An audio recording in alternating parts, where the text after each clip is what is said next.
New York subway muling nasalanta ng baha at sa Russia naman gumagasa ang malaalong putik. Ang mga balitang abroad sa pagtutok ni Bernadette Reyes. Dambuhalang alon ng putik ang rumagasa sa residential area sa isang bayan sa kabundukan ng Caucasus sa southwestern Russia. Halos lamunin na tabunan na nito ang isang tulay at umabot pa sa kalsada. Sa drone video makikita ang pagragasa ng mudslide na bumalot sa lugar. Halos 400 residente ang inilikas sa mga emergency shelter. Nasira rin ang mga water system sa lungsod kaya wala ng supply ng tubig roon. Tila nagkaroon ng waterfall sa New York City subway bunsod ng matinding baha sa lungsod. Nagsuspindi ng biyahe ng tren dahil dito. Nagdeklara ng state of emergency ang New York pati ang katabing New Jersey dahil sa banta ng matinding flash floods. May flash flood warning din ang National Weather Service ng Amerika sa ilang bahagi ng Northeast Urban Corridor. Sakop nito ang mga pangunahing lungsod gaya ng Washington, D.C., Baltimore, Philadelphia, Wilmington sa Delaware at New York Metropolitan Area. Nababahala ang Kamara sa plano ng Senado na pagbotohan ang gagawing aksyon sa ruling ng Korte Suprema na unconstitutional ang impeachment laban kay Vice President Sara Duterte at hindi na hintayin ang gagawin ng Kamara. Ayon sa tagapagsalita ng Kamara na si Attorney Princess Abante, hindi pa pinal ang desisyon ng Korte Suprema at aapila pa ang Kamara. Ano man anyang premature actions tulad ng pagboto ng Senado na hindi ituloy ang impeachment trial ay pagsasawalang bahala sa due process. Baka raw maging political shortcut ito na magpapahina sa papel ng Kamara. Nanawagan sila sa mga senador na magpasensya at hayaang gumulong at matapos ang judicial process. Ayon kay Representative Terry Ridon, chairman ng House Committee on Public Accounts, ipapasa ang motion for reconsideration bago ang deadline sa August 9. Tila pinahihirapan daw ng Korte Suprema ang pag-impeach sa matataas na opisyal. Sinusubukan namin kunan ng pahayag ang Senado kaugnay nito. Naunang napagkasunduan ng mga senador na magdebate at aksyonan ng impeachment sa August 6. LTO na mismo ang mamimigay ng plaka ng mga motorsiklo na hindi pa napipick up ng mga driver. Sa ilalim po ng Oplan Stop, Plate and Go ng LTO at ng Transportation Department, magde-deploy ng LTO patrol vehicles na may dalang mga plaka sa piling lugar. Magkakaroon ng mala checkpoint na operasyon. Haharangin ang mga sasakyang walang plaka at kung dala ng LTO ang plaka ng sasakyan, agad itong ibibigay. Pero kung hindi pa available ang plaka, tutulungan ng enforcers ang driver na i-track ang status ng license plate. Tugon daw po ito sa utos ng Pangulo na mapabilis ang distribusyon ng mga plaka ng mga motorsiklo.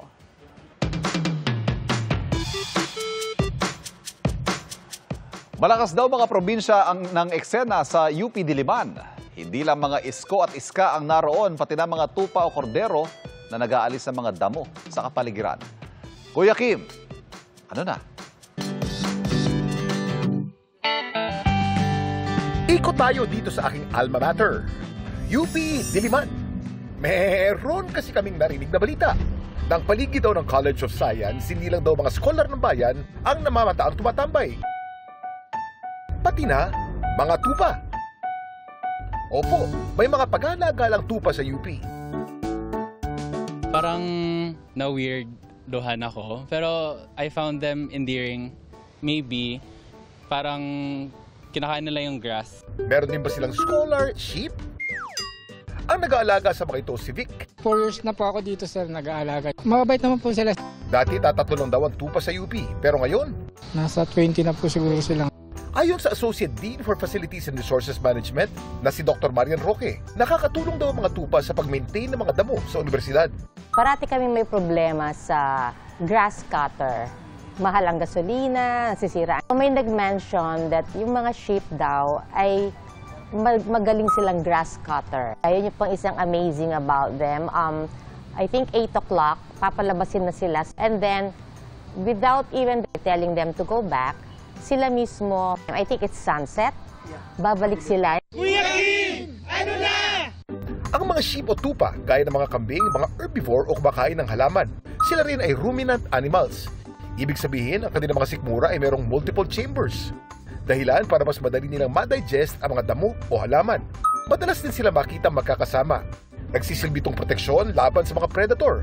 Pag masama-sama kasi sila, mas mahirap para sa predator na umatake. Ano naman kaya ang balak ngayon ng admin sa mga tupa sa College of Science? Di-discuss pa yon, although there are too many. Siguro yung iba baka bibenta and then the proceeds will go to the janitors taking care of them. I think the students have learned to love the sheep. It's difficult to let go kasi parang naging mascot na sila. Ang mga tupa, patunay na basta sama-sama, lahat makakaya. Para sa bayan. Ito po si Kuya Kim at sagot ko kayo, 24 oras. Pinangambahan ng mga residente na isang barangay sa Pasig na baka sinkhole ang tumambad sa kanilang mga butas sa lupa. At ang isang bahagi ng kalsada, tuluyan ng gumuho. Nakatutok si Katrina Son. Miyerkules nang isumbong sa Barangay Ugong sa Pasig City ang tila lumubog na parte ng Eagle Street. Pagdating doon, kapansin-pansing nagkabitak-bitak ang isang bahagi ng kalsada. Pangamba nila, baka sinkhole ito. Agad nag-inspeksyon ng Barangay Ugong Rescue. Tumambad sa kanila na halos wala ng laman ang ilalim ng naturang bahagi ng kalsada. Sa loob ng isa sa mga butas, makikita ang mga gumuhong parte nito. May mga batong makikita at ilang parte na lang nito ang may lupa. Ayon sa assessment ng city, erosion. 1.5 meters yung lapad, 6 feet below the ground. Maaring matagal na raw ito, ngunit ngayon lang nakita.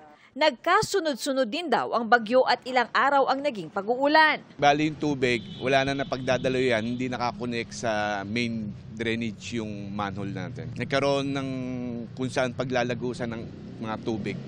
Pag-uusapan daw ng barangay ang pagkumpuni rito. Babakbakin din nila ito at kung kaya ay sesementuhan kaagad. Mabuti na lang din daw na walang mga dumadaan dito na motorista.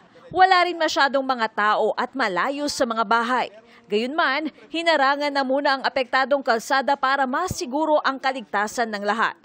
Sinusubukan ng GMA Integrated News na kunan ng reaksyon ang Pasig City LGU, ngunit wala pa silang tugon. Para sa GMA Integrated News, Katrina Son, nakatutok, 24 oras.